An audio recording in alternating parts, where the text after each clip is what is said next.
situação nesse momento é tranquila, mas durante a noite Assunção teve cenas de uma guerra civil. O grupo que exige a renúncia do presidente entrou em confronto com manifestantes que defendem a manutenção de Raul Cubas no cargo. Os dois grupos estavam armados com pedras, pedaços de pau e atiravam rojões uns nos outros. Essa guerra de fogos de artifício manteve Assunção acordada e em pânico. Carros também foram incendiados em vários pontos da cidade. No meio da madrugada, franco-atiradores, instalados nos prédios em volta do Congresso, começaram a disparar contra os manifestantes que apoiam o impeachment de Raul Cubas. Pelo menos 4 pessoas morreram e mais de 60 estão feridas. Paramilitares ligados à facção liderada pelo general da reserva Lino Oviedo estão sendo acusados de fazer os disparos. Os 21 tanques que estão em Assunção não puderam se aproximar do Congresso porque encontraram carros e caminhões atravessados nas ruas que dão acesso ao local. Havia a expectativa de uma ação dos militares para desocupar a praça e tomar o Congresso, o que acabou não se confirmando. Quando amanheceu, os blindados se aproximaram e agora os soldados fazem a segurança do local, onde hoje, às 2 da tarde, o presidente Cubas apresenta sua defesa no processo de impeachment. Wilson Kirsch, de Assunção.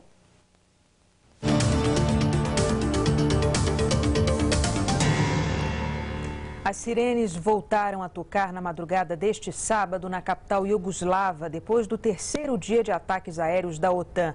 Nesta sexta-feira foram realizados 2 ataques na ofensiva, que pela primeira vez incluiu bombardeios durante o dia. Os mísseis atingiram zonas residenciais de Belgrado, a capital da Iugoslávia. A agência russa de notícias Itartas informou que 120 pessoas morreram e 350 ficaram feridas até agora. A TV iugoslava mostrou ao país as imagens da destruição. Nos subúrbios de Belgrado, os bombeiros tentavam apagar o fogo provocado pelos mísseis. Os moradores da cidade passaram a noite em abrigos antiaéreos. A OTAN revelou que 2 mísseis acertaram a cidade de Nis, no centro da República Sérvia, que junto com Montenegro forma a Iugoslávia. Antes dos ataques, Belgrado estava relativamente calma. As estradas normalmente lotadas neste horário estavam desertas. Num comunicado, o vice-primeiro-ministro iugoslavo Vuk Drašković disse que é impossível retomar o diálogo sob o bombardeio da OTAN. A Aliança Atlântica exige a presença de tropas internacionais no Kosovo para garantir o fim das hostilidades entre tropas sérvias e os rebeldes separatistas da província.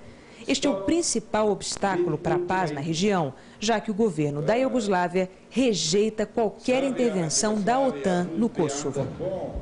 A embaixada iugoslava em Moscou afirmou que 3 aviões e um helicóptero da OTAN foram derrubados durante os ataques de ontem.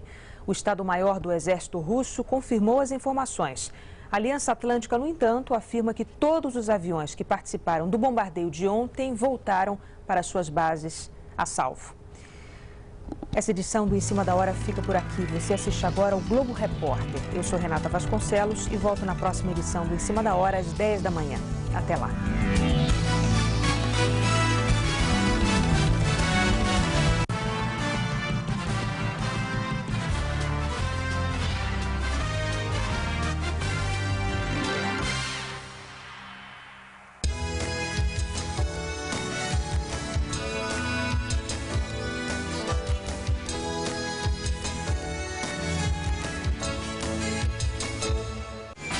Dos nossos maiores coreógrafos, com espetáculos de sucesso no Brasil e no exterior, João Saldanha.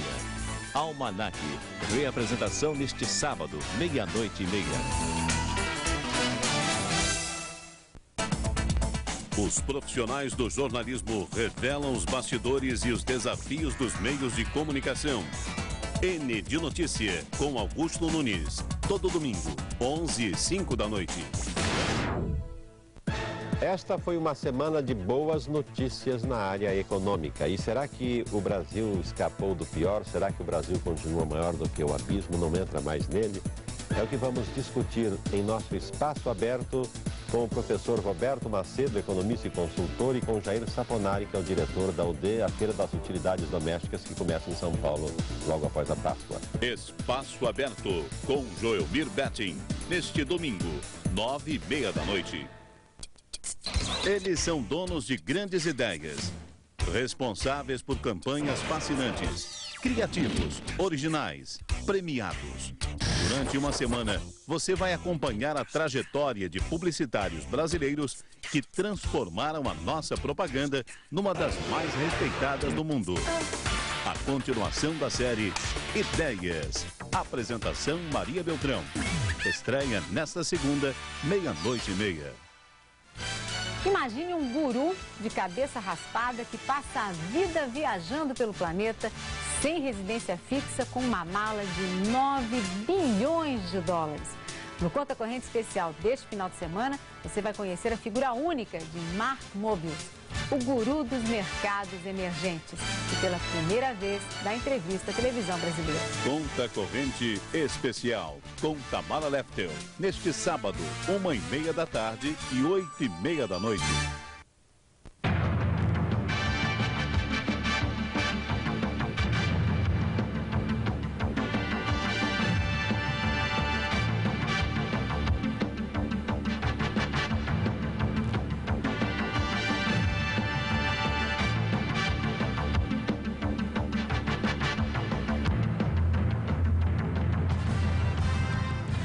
Globo News, a vida real, em tempo real.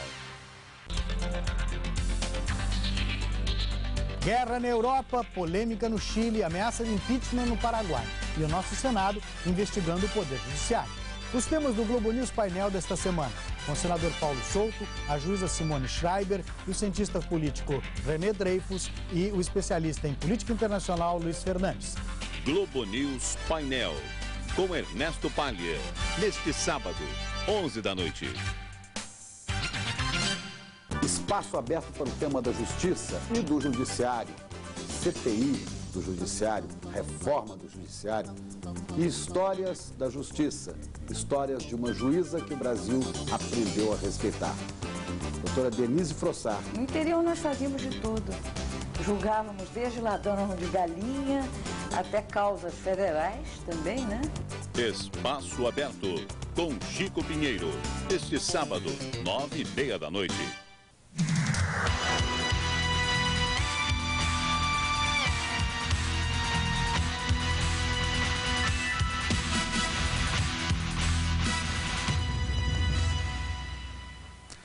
Boa noite.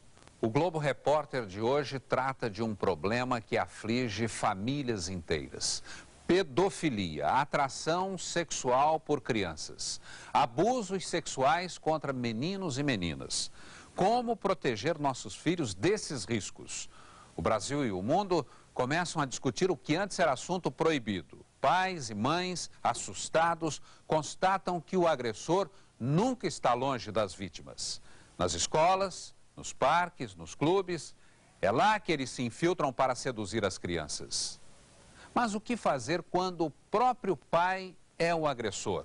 Como a família deve reagir diante de uma suspeita?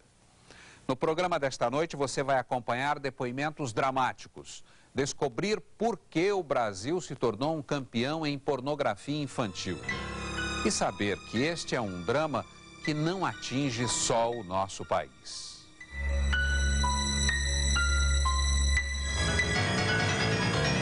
Difícil associar a inocência dessas imagens com algo tão perverso. Campo sem jogo, brinquedo abandonado, espaços vazios no jardim. Sinais do trauma que ficou depois da descoberta de um pedófilo nessa colônia de férias de Atibaia, no interior de São Paulo.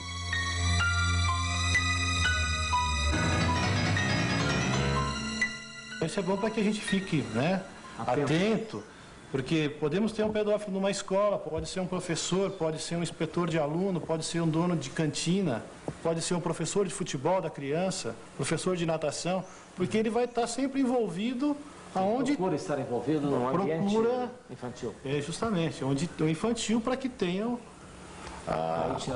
a tirar proveito da situação. O pedófilo, neste caso, era um dos monitores de confiança do acampamento, justamente pela afinidade que demonstrava ter com as crianças. De confiança, até o dia em que o patrão descobriu material pornográfico no carro dele e o denunciou à polícia. Encontrei várias cuecas de criança. E do lado tinha uma sacola, tinha uma tiracolo. Essa tiracolo, quando eu abri a tiracolo, achei vários álbuns de fotografia e várias fitas. Quando eu abri as fotos, aí a surpresa foi grande. Tinha fotos de crianças nuas, de outros acampamentos, do meu acampamento, e tinha muita foto também impressa pelo computador. As fotos e imagens gravadas pelo próprio pedófilo provam que na intimidade dos dormitórios, ele abusava sexualmente das crianças enquanto elas dormiam. As provas são contundentes. Aparece o rosto dele praticando sexo com as crianças. Os pais entraram em pânico. E de fato, ele tinha fotografado, filmado os meus filhos, então, quer dizer, a sensação imediata foi de revolta. Realmente foi uma coisa que você vê o teu filho ali fotografado, com um sorriso absolutamente inocente, uma criança de 11, 12, 13 anos. Seu filho foi fotografado por ele? Foi fotografado por ele no momento que estava tomando banho, né? E filmado, inclusive. Você diz, Carício, que... Ao ser preso em flagrante no acampamento, Leonardo Chaim tentou se justificar. Não. As cuecas também eu comecei a colecionar quando era moleque, né? Com 13, 14 anos. Né? E foi um fetiche. Primeiro lugar no vestibular de biologia da universidade mais concorrida do país. Profissional liberal, família de alta renda. Eu gosto de meninos, é uma coisa que a sociedade recrimina, então eu não posso dizer que eu sou uma pessoa normal. Eu tenho, sim, esse é uma coisa que eu sinto, que eu não consigo mudar, esse tipo de atração. Uma atração que há 15 anos vem causando danos em várias famílias. No começo era por telefone. Ele tinha uma agenda cheia de nomes de crianças entre 8 e 11 anos de idade. E com respectivos horários estratégicos para ligação de ataque. Ele fazia perguntas para o meu filho a respeito queria saber informações sobre a parte física dele. Então, partes íntimas? Partes íntimas. E é uma coisa assim que eu, na verdade, desconhecia que pudesse haver alguém que fizesse uma coisa dessas na época e eu fiquei muito traumatizada.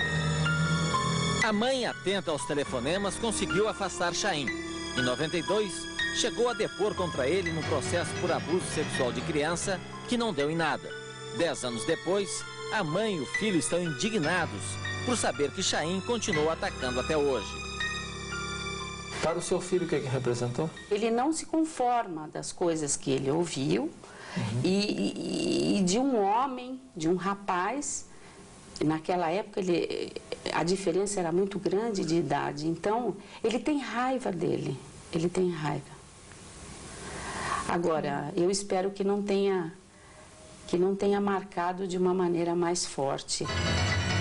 O primeiro processo contra Chaim foi movido por este casal.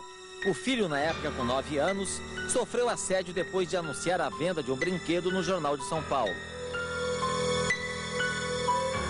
Meu filho havia feito um anúncio para trocar cartucho de videogame e deixou o telefone e o nome.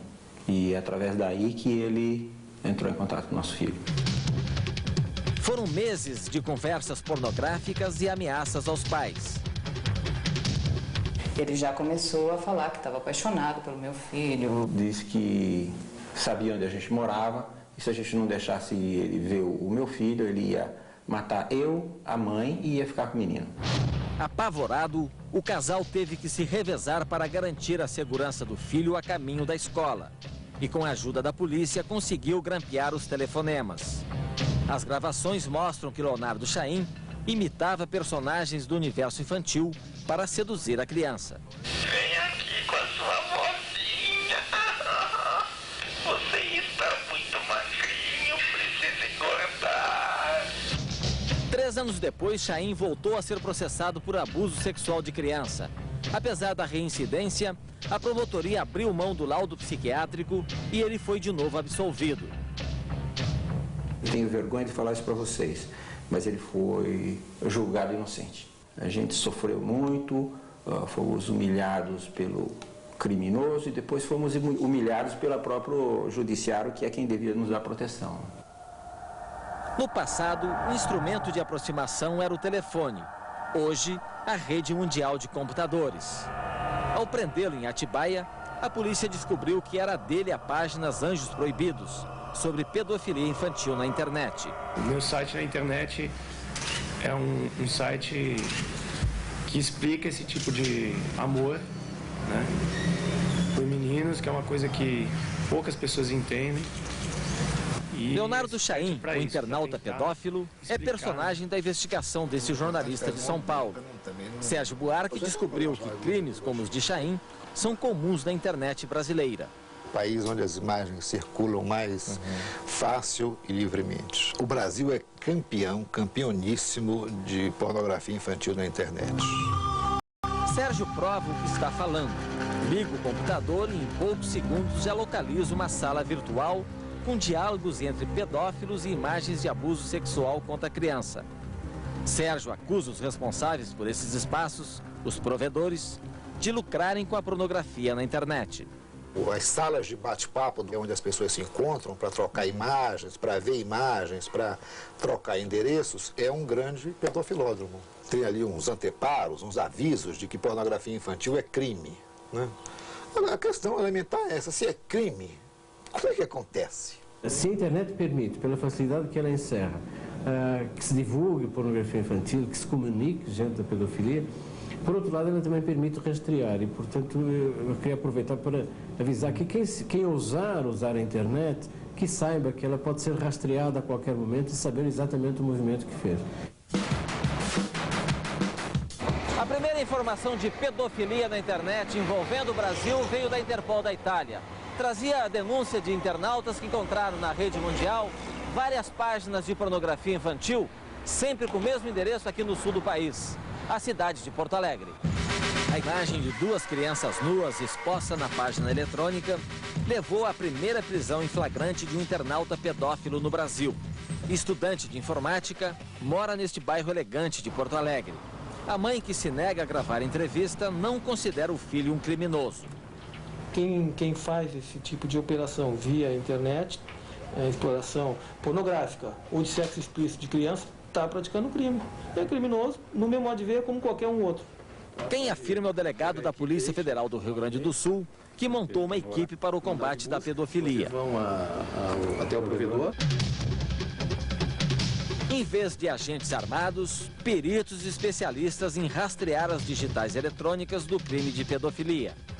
Em mais uma tentativa de prisão de um pedófilo gaúcho, a equipe tem que agir rápido. Nós somos da Polícia Federal, a gente gostaria de falar... Os policiais chegam de surpresa no endereço do provedor, onde o pedófilo registrou a sua página pornográfica. A expectativa é flagrar a imagem do crime sendo transmitida pela internet. O dono da casa tenta interferir. O senhor não pode fazer isso, seu... Como é que é o seu nome? Direto na máquina do computador lá. Polícia Federal, que idade você tem? O provedor é um jovem de 20 anos. Ele explica à polícia que a página pornográfica está registrada em nome de alguém que mora a 1000 quilômetros daqui, em São Paulo. A sede do provedor, se é que a gente pode chamar assim, é um quarto da casa. O equipamento também é muito simples. Uma linha telefônica e um computador de médio porte. É um escritório virtual que administra daqui as páginas de 650 empresas. Pelo menos uma das páginas é a do pedófilo procurado. O provedor jura desconhecer o conteúdo pornográfico da página. Qualquer tipo de pornografia nós condenamos. Né? Como é que isso acontece se você infelizmente não temos como controlar diariamente o conteúdo dessas páginas. Descoberta a identidade do suspeito, os investigadores tiveram que se deslocar para a capital de São Paulo. Um mês depois da operação de Porto Alegre, a Polícia Federal aqui de São Paulo ainda não tinha localizado o internauta acusado.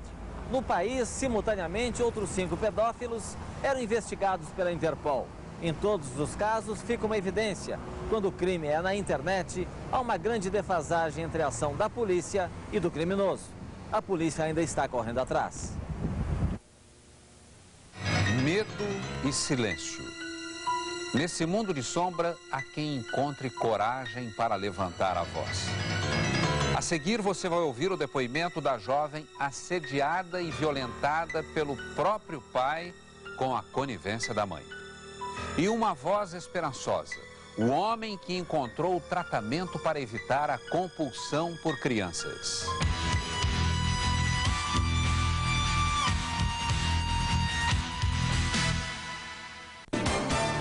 Em cima da hora, com você todos os dias, sempre no começo de cada hora. Jornalismo dinâmico, a notícia no momento certo. Somando informações para você se manter sempre atualizado com os últimos acontecimentos.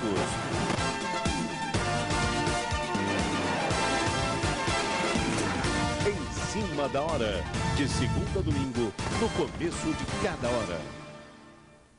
Um dos nossos maiores coreógrafos, com espetáculos de sucesso no Brasil e no exterior, João Saldanha.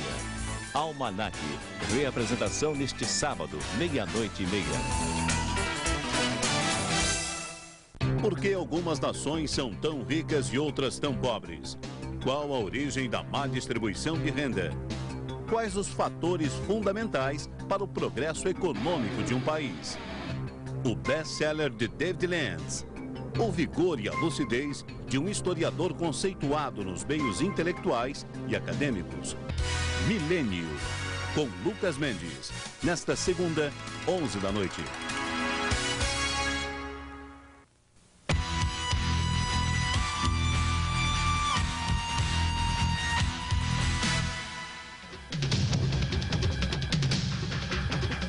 O pedófilo, hoje, a gente pode dizer que é um cordeirinho como se diz, numa carapuça de lobo. Sexo pra mim é igual a comida, um self-service, você cede o que te agrada. Ele começou a tentar carícias quando eu tinha 4 anos. Se ele acha isso normal, pra mim ele é um anormal. Atração sexual crônica e exclusiva por criança. E justamente pela criança ser inocente, que eles abusam. Criminoso perverso ou doente que precisa ser tratado. Ele ia matar eu, a mãe e ia ficar com o menino. O trauma deste crime é sempre marcante e quase sempre encoberto pelo silêncio. É bem mais frequente do que parece aqui no Brasil e em toda parte. A Organização Mundial da Saúde estima que 1% da humanidade sofre transtornos sexuais e muitos desses doentes agredem sexualmente crianças. Qual a saída de uma criança violentada pelo pai quando ele, o agressor, tem a cumplicidade da mãe? Só depois de sofrer abusos durante 7 anos dentro de casa, a filha, que mora aqui em Caraguatatuba, conseguiu colocar o pai criminoso na cadeia. Fabiana tinha apenas 4 anos, mas se lembra da agressão do pai como se fosse hoje. A gente não sabia julgar ainda o que era certo, o que era errado, porque éramos crianças demais. Eu sabia que aquilo me dava... O que ele fazia não era um carinho de pai, que eu sentia uma coisa que eu não sabia dizer o que era. Ela cresceu sofrendo abusos e assistindo à mesma violência contra as 3 irmãs. Todas foram violentadas pelo pai. Quando ele chegou a pegar mesmo, ele me pegou aos 10 anos. Minhas 2 irmãs mais novas também e a mais velha com 7. O que você chama pegar mesmo? É o momento do ato de violentar mesmo. É o ato sexual? Isso. Para você chegava a pedir para o seu pai para não fazer isso? Pedia, só que ele falava assim que eu ia fazer porque um dia a gente ia namorar e alguém ia fazer e não ia ter paciência para ensinar a gente. A mãe era mais do que cúmplice do pai agressor. Meu pai, quando pegava minha mãe, ele pegava na mesma cama deitado junto com a minha mãe. Ela fez com que eu tirasse a roupa pro meu pai. A pedido do seu pai? Não, a pedido dela mesma. Aos 12 anos, a súbita transformação do corpo assustou Fabiana. Um dia cheguei e simplesmente falei para minha mãe que eu tinha uma coisa na minha barriga e eu não sabia o que era. Falou assim que eu estava grávida e que eu era uma vagabunda e que eu tinha roubado o que era dela. Mãe de um incesto aos 12 anos. E para salvar a irmã do mesmo destino, Fabiana teve que aceitar uma outra gravidez. Ele falou assim, ou você ou a sua irmã. Aí eu falei assim, ó, a minha vida, eu já tinha mais velha, eu falei, a minha vida já está acabada. Eu não tive infância, eu não tive nada. Você simplesmente acabou. Agora a vida da minha irmã, se ela não tem mãe, eu vou brigar por ela. Foram 2 filhos e relações forçadas até os 17 anos. Chegou a pedir socorro aos professores da escola, aos amigos, vizinhos. Sempre perguntava ao meu pai se era verdade o que eu falava. Meu pai e minha mãe, mesmo com todas essas coisas que aconteciam em casa, eles saíam agarradinhos. E para a vizinhança que via, achava que ele era um casal perfeito. Fabiana só conseguiu se libertar do pai quando ele já estava começando a atacar a neta, a filhinha deles, de 2 anos. Aí uma vez eu peguei no Fraga, meu pai fazendo isso. E o que você fez? Eu não fiz nada, eu não encontrava no momento nada. Eu sabia que eu tinha que sair dali, mas vou sair como? Mas a sua vontade qual era de fazer o quê? A minha vontade era de matar. Fabiana fugiu de casa com as 2 filhas e conseguiu provar à polícia que foi violentada pelos pais. Ambos estão presos. A mãe condenada a 30 anos e o pai a 58 anos de cadeia. Eu não tenho ódio, não guardo raiva de ninguém, porque eu acho que isso não faz parte de mim. Eu só não quero ver e o sentimento que eu tenho é de nojo. De nojo. E tenho pena.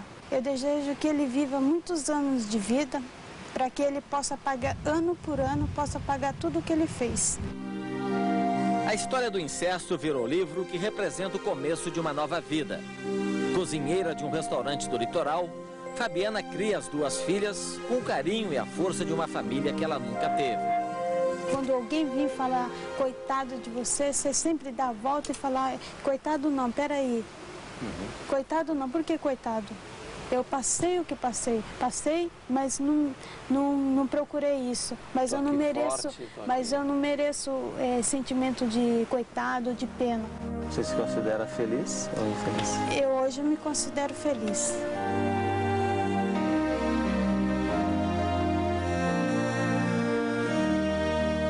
Criança vítima da brutalidade do pai ou do assédio de algum parente. As estatísticas mostram que a maior parte das agressões sexuais contra crianças acontece dentro de casa. Hoje, a família ela já não é tão protetora como se dizia, né, antigamente. É muito comum que esse problema ele fica mascarado pelo complô do silêncio, né? Apesar da lei do silêncio, 1.400 denúncias chegam por ano à Associação de Proteção à Infância e Adolescência, a Abrapia do Rio de Janeiro. 40% envolve o pai biológico como agressor ou o padrasto. Eles admitem a culpa ou não? Não. Assim, 98% dos pais não admitem a culpa. Negam sempre. Em 10 anos de existência da Abrapia, só um assumiu ter molestado a filha. Quem procura a Abrapia geralmente busca um apoio jurídico para a proteção das crianças. Nesta sala, psicólogos e assistentes sociais tentam desvendar os segredos que envolvem cada agressão. A gente tem todos uns recursos para permitir que a criança possa estar brincando como ela brinca em casa. E aí, nessa brincadeira, ela vai estar falando da vida dela. Como é o tratamento que ela recebe dos pais, como ela se sente nessa casa, né? As situações que ela vivenciou, né? E se porventura ela sofreu alguma situação de violência doméstica. Em São Paulo, também há um serviço de socorro às crianças violentadas e de atendimento aos pedófilos. Como geralmente o crime ocorre em casa, a terapia é em família. Não adianta também pegar essa criança sozinha para uma terapia, para uma ajuda. Então tem que ser feito primeiro uma abordagem familiar, um entendimento dessa causa, quer dizer, o que está acontecendo dentro dessa família. O que é mais frequente? O pai permanece no tratamento ou ele foge? Na medida que ele percebe que vai ter um julgamento, ele muda de cidade, ele abandona a família, ele sai do circuito e realmente... E aí o processo continua, a revelia dele. Em vez de se esconder e fugir, enfrentar o problema, tentar conter os impulsos, assumir a condição de doente obsessivo. Aqui em São Paulo, um homem que há 28 anos só consegue fazer sexo com criança tenta se libertar da pedofilia através de um tratamento longo, solitário, difícil. Que eu achava que não era uma doença, né? Que eu achava que podia ser normal, né? Mas eu vivia em torno de sexo 24 horas, né? E aí eu não tinha forças para controlar. Hoje que eu for contar quantas relações sexuais eu tive com adolescente, eu acho que são infinitas, né? Ele perseguia meninos de 9 a 17 anos, sempre de famílias de baixa renda. Sempre paguei pouco, nunca pagava mais do que R$20. Sei. Mas sempre pagava, né? E dava uma roupa, alguma coisa assim. Os adolescentes, tipo assim, são, não digo que a maioria, mas boa parte são muito vulneráveis, né? Porque, por causa da situação econômica que vive. Uma vida de alto risco, doenças, violência, lugares impróprios. Descer do ônibus porque você viu um garoto lá e você vai ter que voltar atrás porque você viu o garoto. Então era debaixo de estações, de trem, e na rua, em parque, de diversões, que tá muito adolescente, né? Então a vida minha era essa do perigo, né? O perigo, desde que começou a se tratar, está ficando mais distante. Tomei para mim como base de que eu não posso ficar sem tomar a medicação, né? Você depende Depende da medicação. Se você não toma? Prefiro tomar, porque se eu não tomar... depende também que o tratamento faz pouco tempo, né? E aí é uma coisa terrível, você voltar a regredir. Pode ter uma recaída? Tem. O tratamento inclui química para conter a libido, terapia constante e muita força de vontade. E espero também que algumas pessoas que... esteja na situação que você na situação que eu esteja, que eu estive, que procure uma ajuda, né? Porque eu achava impossível, né? Que não tinha ajuda, que eu tinha que continuar fazendo sexo. Ele já consegue se relacionar com adultos. Casou, tem filhos, mas ainda não se libertou totalmente do passado, que ainda esconde da família. É mais importante você ter uma vida, né? Você achar que você vai ter um futuro, né? Que você vai conseguir levantar, né? Você vai conseguir ainda, por esse sofrimento todo que você teve,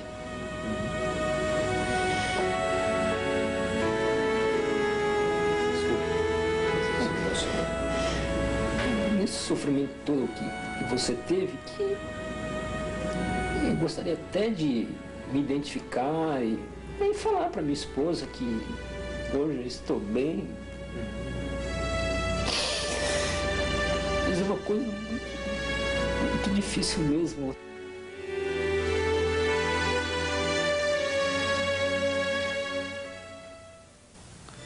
O que pode ser mais atraente para uma criança do que um mágico? No próximo bloco, você vai conhecer o homem que usava a magia para seduzir suas vítimas. E o juiz pego em flagrante com um menino de 11 anos. Veja a seguir.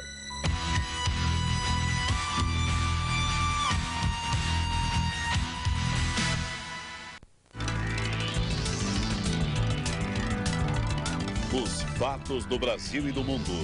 A notícia imediata. Para você acompanhar todos os acontecimentos. Um olhar incisivo na realidade. Em cima da hora. De segunda a domingo, no começo de cada hora.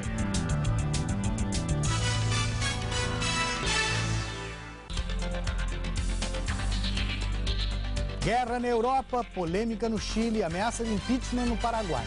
E o nosso Senado investigando o Poder Judiciário. Os temas do Globo News Painel desta semana. Com o senador Paulo Souto, a juíza Simone Schreiber, o cientista político René Dreyfus e o especialista em política internacional Luiz Fernandes. Globo News Painel, com Ernesto Palha, neste sábado, 11 da noite.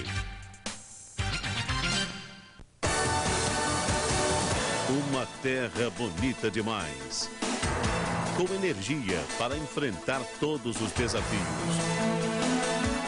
Criatividade que passa de pai para filho. Vale a pena conhecer este país.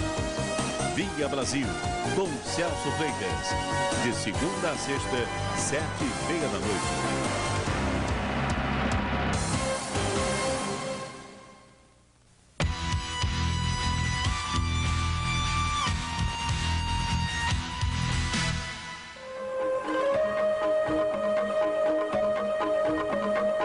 Cidade sem assalto, sequestro, sem grandes violências. Como explicar que neste lugar tão pacato fosse aparecer um criminoso típico das grandes metrópoles?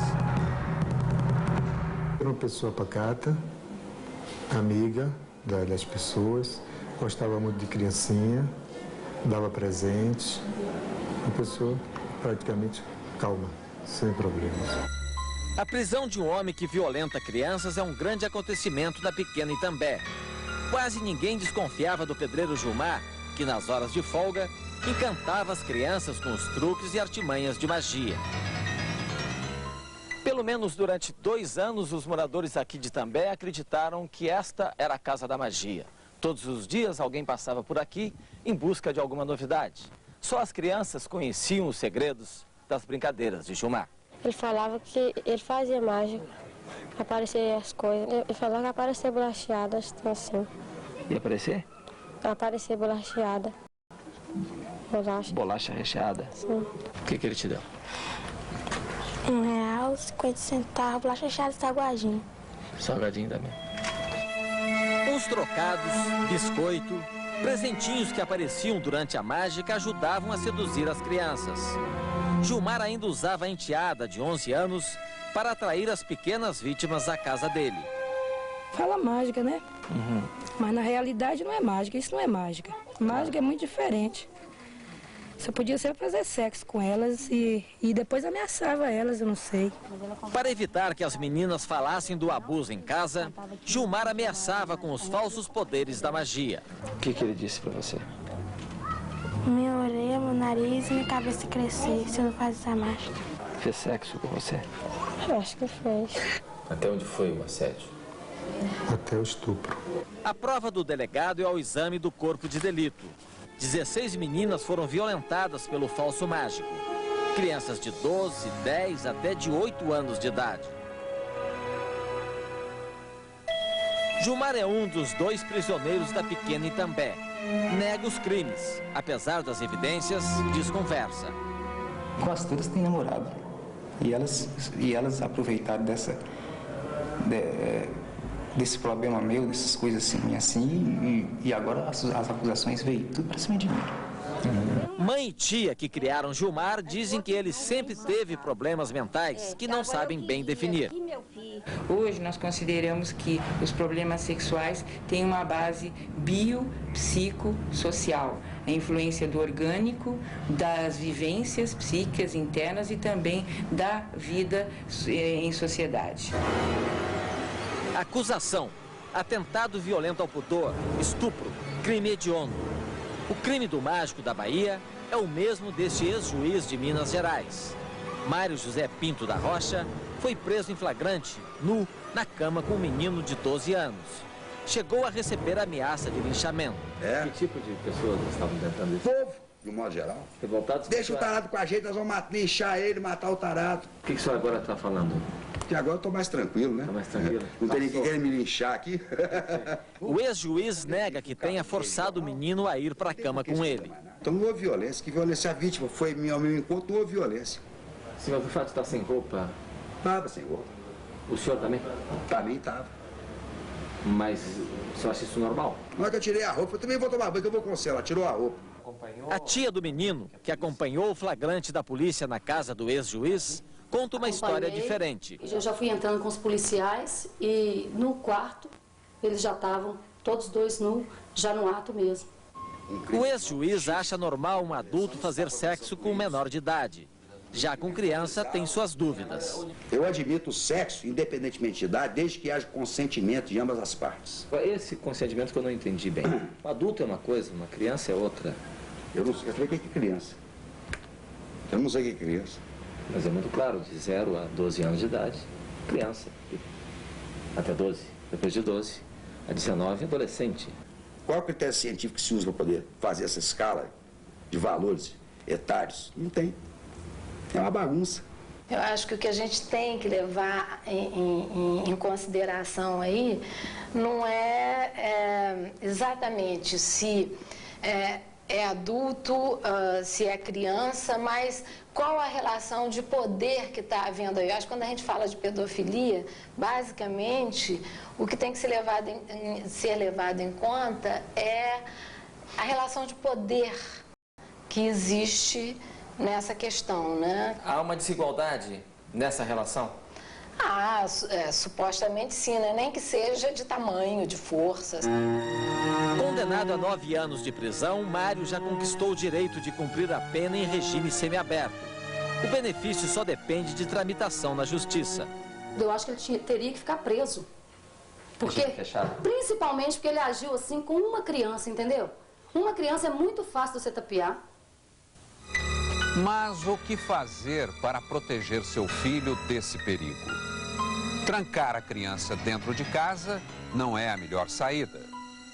No próximo bloco, a dura lição que nos ensina um país assustado com as agressões sexuais contra crianças.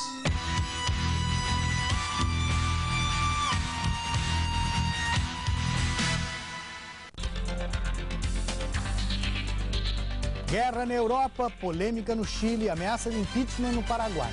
E o nosso Senado investigando o Poder Judiciário. Os temas do Globo News Painel desta semana, com o senador Paulo Souto, a juíza Simone Schreiber, e o cientista político René Dreyfus e o especialista em política internacional Luiz Fernandes. Globo News Painel, com Ernesto Palha, neste sábado, 11 da noite.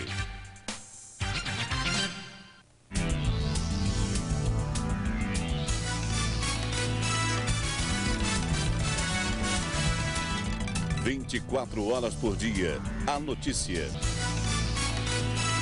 Para manter você sempre informado, um panorama ágil do que acontece no momento. Em cima da hora, de segunda a domingo, no começo de cada hora. Espaço aberto para o tema da justiça e do judiciário. CPI do judiciário, reforma do judiciário e histórias da justiça, histórias de uma juíza que o Brasil aprendeu a respeitar. Doutora Denise Frossard. No interior nós fazíamos de tudo. Julgávamos desde ladrão de galinha até causas federais também, né? Espaço aberto com Chico Pinheiro, este sábado, 9h30 da noite.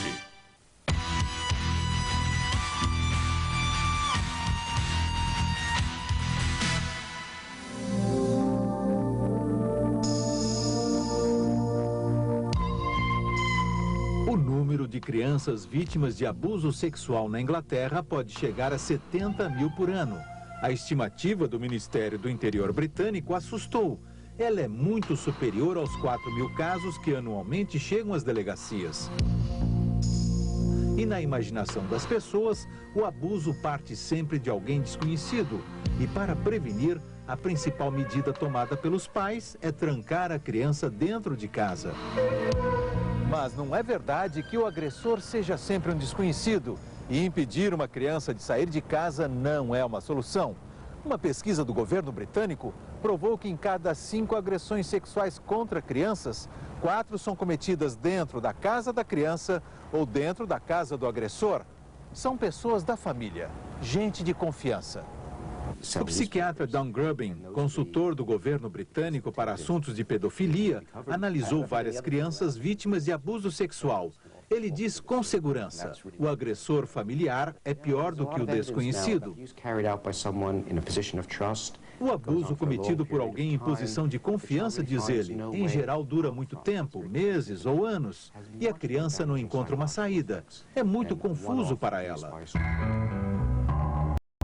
Quando uma criança é atacada na rua por um desconhecido, ela vai receber todo o apoio da família e pode superar o trauma. Mas quando a agressão é feita dentro de casa, a quem ela pode recorrer?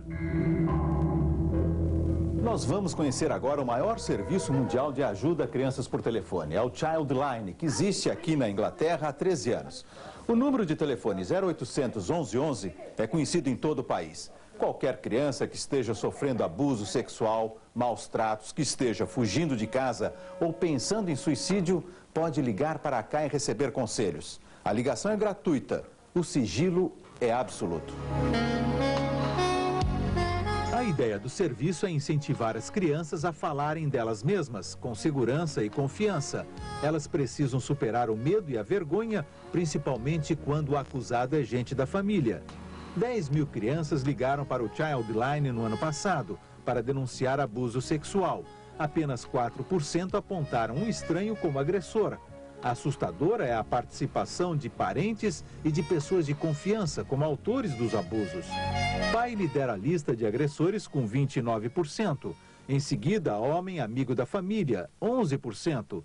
Padrasto, 7%. Mãe, também 7%. Colega de escola, 5%. Professor, tio, namorado da mãe, namorado da criança e irmão, cada um com 4%. E pai e mãe juntos, 3%. Nós não vamos logo tomando medidas sem discutir com as crianças, diz o Dr. Harrison, a não ser que a vida delas esteja em perigo. Geralmente nós conversamos muito sobre para onde elas podem ir, sobre o que vai acontecer e sobre a saída mais útil para aquela família ou situação em particular.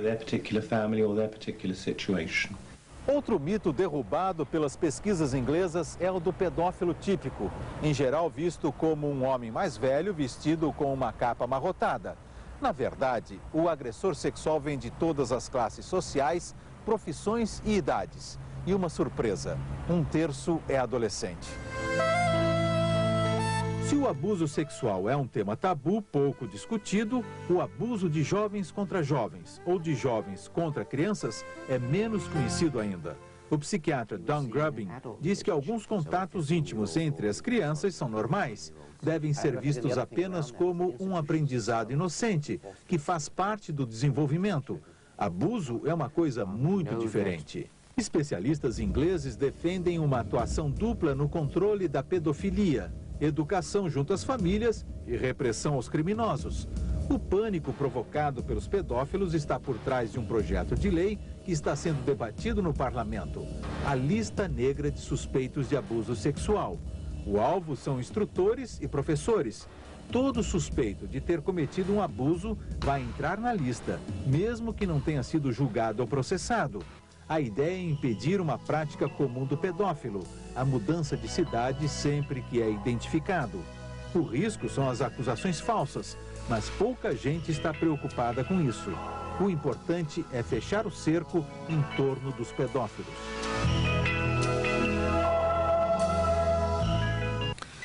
Inglaterra, Estados Unidos. A pedofilia é um drama que assusta o mundo. Mas como agir quando ela acontece dentro da escola? De um lado, a vítima, um aluno. Do outro, quem agride, o professor. Veja a seguir.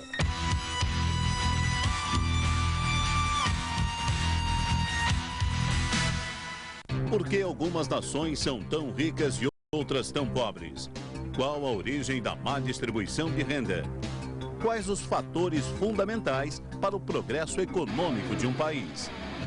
O best-seller de David Lenz. O vigor e a lucidez de um historiador conceituado nos meios intelectuais e acadêmicos. Milênio, com Lucas Mendes. Nesta segunda, 11 da noite.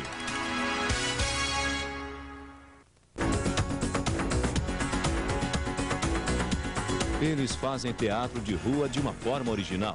Apresentam os espetáculos dentro dos ônibus de Salvador. O improviso e a comédia dos irmãos Nascimento, que trabalham duro como pedreiros e conseguiram ficar famosos na Bahia, fazendo o que mais gostam, representando. Espaço Aberto, com Caco Barcelos, nesta segunda, 9h30 da noite. Imagine um guru de cabeça raspada que passa a vida viajando pelo planeta sem residência fixa, com uma mala de 9 bilhões de dólares. No Conta Corrente Especial deste final de semana, você vai conhecer a figura única de Mark Mobius, o guru dos mercados emergentes, que pela primeira vez dá entrevista à televisão brasileira. Conta Corrente Especial, com Tamara Leftel, neste sábado, 1h30 da tarde e 8h30 da noite.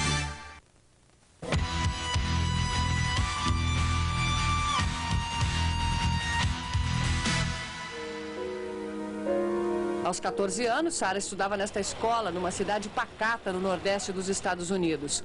Um professor era especialmente atencioso com ela. Elogiava, incentivava. Sara virou ajudante do professor, 25 anos mais velho do que ela. Um dia, ele deu uma carona para a aluna.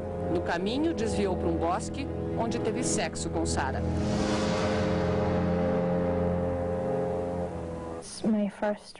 Minha primeira reação foi resistir, lembra ela. Fiquei confusa. Mesmo assim, continuou se encontrando com o professor. De uma certa maneira, eu me sentia presa numa armadilha. Donna também tinha 14 anos quando começou o segundo grau nesta escola do Brooklyn, em Nova York. O professor orientador da turma dela cobria a menina de cuidados especiais, até beijar a aluna na boca. Eram os anos 70, o professor era jovem e bonito. Todos gostavam dele na escola. Achei que estava abafando. Um dia, o professor trancou a porta, fechou as cortinas. Ele me disse que eu era uma criança e que ele iria me ensinar a ser mulher. Que mulheres gostam de ser estupradas, espancadas, abusadas. O professor sádico fez sexo, espancou e abusou da menina com objetos. É um tipo de agressão que raramente vira notícia. As vítimas não são tecnicamente estupradas, são envolvidas pela autoridade do agressor. Porque se sentem incapazes de reagir, depois vivem com a culpa e o autodesprezo. O processo de cura foi acertar as contas. Com a ajuda da polícia, Sara ligou para o professor e gravou as conversas. Want me to talk dirty to you? Sure. You give a great up, my dear. I love you. I love you too. Depois de preso, o professor continuou afirmando que foi apaixonado pela aluna. I was in love with her. There's no question about that. E que Sara fez sexo porque quis. Na casa dele, a polícia encontrou uma fita de vídeo. Nela estavam gravados os encontros sexuais com a aluna. Julgado, ele foi condenado a 14 anos de prisão. Já tinham se passado 21 anos quando Donna, também com um gravador escondido, voltou a ficar frente a frente com o professor sádico. Ele ainda lecionava na mesma escola.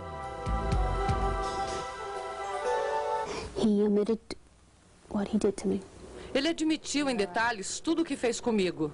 Ficou excitado de falar. Não teve remorso. Mas a polícia não pôde fazer nada. O crime estava prescrito. O professor foi aposentado e mudou de cidade.